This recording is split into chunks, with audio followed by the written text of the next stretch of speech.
Assalamualaikum warahmatullahi wabarakatuh. Kami akan mempresentasikan materi tentang perkembangan Islam di Kalimantan dengan anggota sebagai berikut.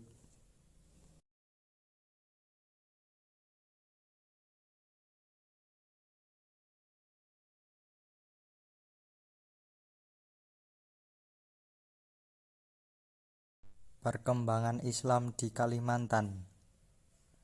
Para ulama awal yang berdakwah di Sumatera dan Jawa melahirkan kader-kader dakwah yang terus-menerus mengalir. Islam masuk ke Kalimantan atau yang lebih dikenal dengan Borneo kala itu. Di pulau ini, ajaran Islam masuk dari dua pintu. Jalur pertama yang membawa Islam masuk ke tanah Borneo adalah jalur Malaka, yang dikenal sebagai kerajaan Islam setelah Perlak dan Pasai.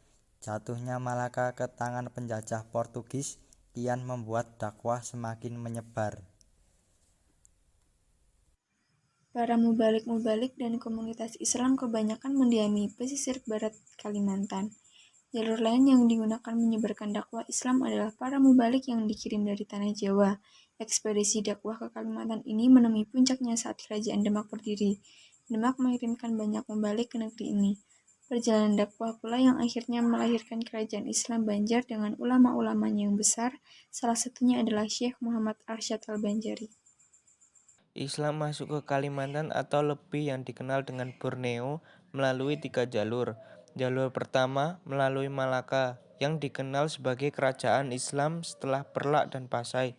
Jatuhnya Malaka ke tangan Portugis kian membuat dakwah semakin menyebar, sebab para mubalik dan komunitas muslim kebanyakan mendiami pesisir barat Kalimantan. Jalur kedua, Islam datang disebarkan oleh para mubalik dari tanah Jawa. Ekspedisi dakwah ke Kalimantan ini mencapai puncaknya saat Kerajaan Demak berdiri. Demak mengirimkan banyak mubalik ke negeri ini. Para dai tersebut berusaha mencetak kader-kader yang akan melanjutkan misi dakwah, maka lahirlah ulama besar. Salah satunya adalah Syekh Muhammad Arsyad Al-Banjari.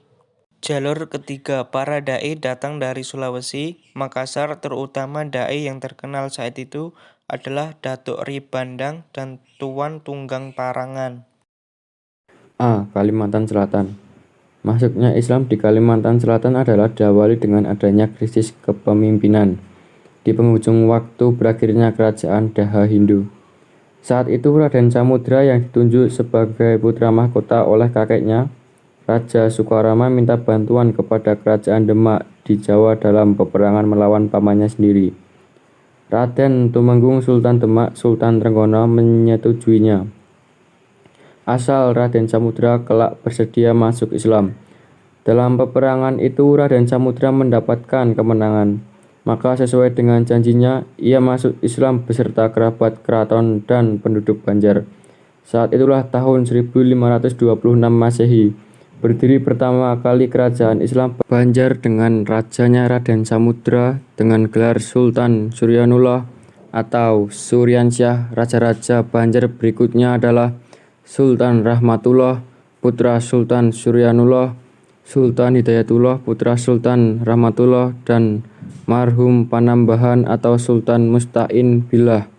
Wilayah yang dikuasainya meliputi daerah Sambas, Batang Lawai, Sukadana, Kota Waringin, Sampit, Medawi, dan Sambangan. B. Kalimantan Timur. Di Kalimantan Timur inilah dua orang dai terkenal datang, yaitu Datuk R.I. Bandang dan Tuan Tunggang Parangan, sehingga Raja Kutai Raja Mahkota tunduk kepada Islam, diikuti oleh para pangeran, para menteri, panglima, dan hulu balang. Untuk kegiatan dakwah ini dibangunlah sebuah masjid. Tahun 1575 Masehi, Raja Mahkota berusaha menyebarkan Islam ke daerah-daerah sampai ke pedalaman Kalimantan Timur sampai daerah Muara Kaman. Dilanjutkan oleh putranya Aji Dilanggar dan para penggantinya. Pada tahun 1550 Masehi, Di Sukadan, Kalimantan Barat, telah berdiri kerajaan Islam. Ini berarti jauh sebelum tahun itu rakyat telah memeluk agama Islam. Adapun yang mengislamkan daerah Sukadana adalah orang Arab Islam yang datang dari Sriwijaya. Di Sukadana, Sultan yang masuk Islam adalah Panembahan Giri Kusuma 1591 dan Sultan Hamad Saifuddin 1677. Sebelum Islam masuk ke Dayak, suku Dayak menyembah berhala, tapi lama-kelamaan kebanyakan dari mereka memeluk Islam. Pengislaman di Dayak melalui jalan perdagangan, pernikahan, dan dakwah. Penyiaran Islam di Dayak dilakukan oleh pendatang dari Arab, Bugis, dan Melayu. Perkembangan Islam selanjutnya diteruskan oleh keturunan-keturunan mereka dengan penuh semangat. Sekian materi dari kelompok kami. Bila ada salah kata mohon dimaafkan. Wassalamualaikum warahmatullahi wabarakatuh.